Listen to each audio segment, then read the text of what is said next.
Okay, we're here with Fabiano and Maxime, and before we go into the game, I want to ask you two questions about things you said in the booth. First thing you said, you hoped for a long game, and you had it, but it didn't become a long game.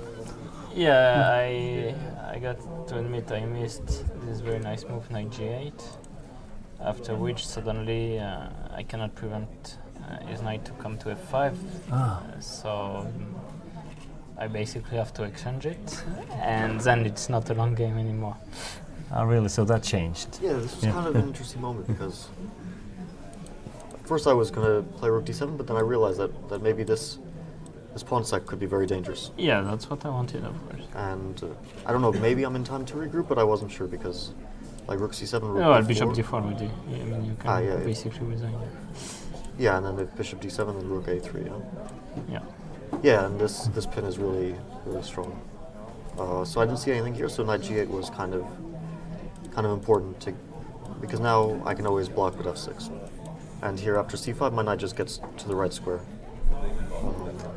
And white is like just never quite in time because the bishop on d4 is hanging. So I didn't see anything for white to do after knight g8, which it looks like white made all the progress in the world, but somehow. Yeah, somehow the pawn on d4 becomes weak, so that's. So I was actually interested in this moment because I thought that after rook d8, maybe a6 could be considered. Because if I take, then just bishop b3, and this is bad for me. Yeah.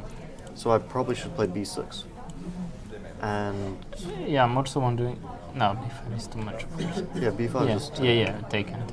And I was looking at either rook d1 or bishop b3 here. And it's like here, I mean, it's not easy for white to do anything, but maybe rook c1, bishop g2, the pressure continues. Yeah, no, of course it was better, but I mean, again, I missed this knight g8, so I didn't think a6 was a threat for black, basically. Yeah, I mean, after a6, I already felt a bit more secure because my light squares are. Yeah, no, of course. I mean, if I'm not, again, probably here you should have taken. This was. Yeah, so I only rook e7 could be the worry here. And rook d7, I guess. Even maybe something like this. This version. So take. I guess I take with the knight. Knight, yeah. Again, c5, bishop e6. Yeah, this is very solid. White's pawn's weak. Yeah, maybe this was the best way to do it. I guess I got a little bit careless because only here I realized. Yeah, and then I got careless because I didn't realize a6 and knight g8 was. I mean, I was thinking about a6 immediately, but then bishop f4 is really unpleasant. I just don't see a way to regroup now. So, but yeah. Yeah, I was under some pressure around here. But the main thing about this game was perhaps the novelty you came up with. I guess it was a novelty, knight e4 and allowing knight takes. Bishop h2. Yeah, how did you find that? Did the computer say it was playable, or did you just start thinking? Because at first moment you think that knight e4 doesn't seem like an option because of taking an h2. Yeah, well, I mean, that's true. I mean, I was basically looking at every move, and after bishop f5, and basically every move was played, like knight e5. This is like Wang Hao Ponomarev, yeah? Or this knight g5 is Wang Hao Ponomarev. I'm not even sure it had been played yet. I mean, no, it was. It is played before, but knight e4 seemed to be the novelty. Yeah, I think Wang Hao played knight h3 here, or no, it was Wang Hao against Nisipiano. Yeah, of course, knight h2 makes sense, but then. Who was white again? Wang Hao. Wang Hao, right? That's true. Yeah. That's true. Yeah. But of course, you also want to check knight e4 because, It's easy just to stop here and you see rook h2, knight take h2. But of bishop course, I mean, the justification of this move, including rook g1, is of course And found queen by the takes, computer. I mean, it's not impossible to find, but Yes. by myself. But of course, computer computer. had its Can role. we- Yeah, and we can just turn on the computer on different things here. We didn't.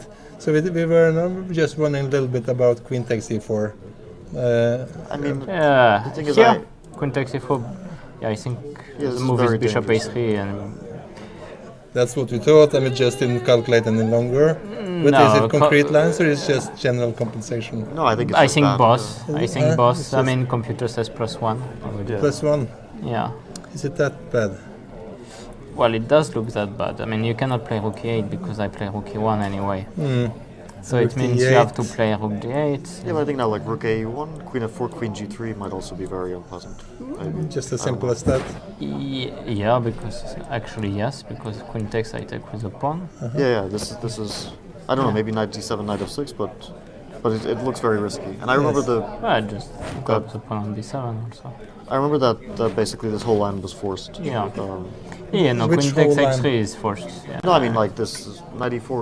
Yeah, You have to take- up to here. So Every- you were prepared for knight d4. I mean I checked it quite a bit, but I didn't remember the details of this position. I just remembered that. Okay, I remembered that there was this idea to play rook e1, bishop f1, but more attention was given to some concrete things involving h4. But this is a very clever way to play because, I mean, the concrete stuff usually ends in a draw, and here white just keeps the pressure, and there's no concrete variations, no way for black To analyze it, yeah. to analyze it. But And still you play it well because I don't know if I despite played it having well. a little bit slightly worse position. No, I was thinking maybe knight b6 immediately is better, but then I wasn't sure. Maybe a4 is also No, I think it's c4 again. Yeah. c4. Yeah, I remember the computer gave some line with knight a4, but I thought Yeah, this is what I remember that the computer is showing knight a4 here, but it's very difficult to play it yeah, because you could easily, like rook d1, c5, rook c4, you can get it trapped potentially.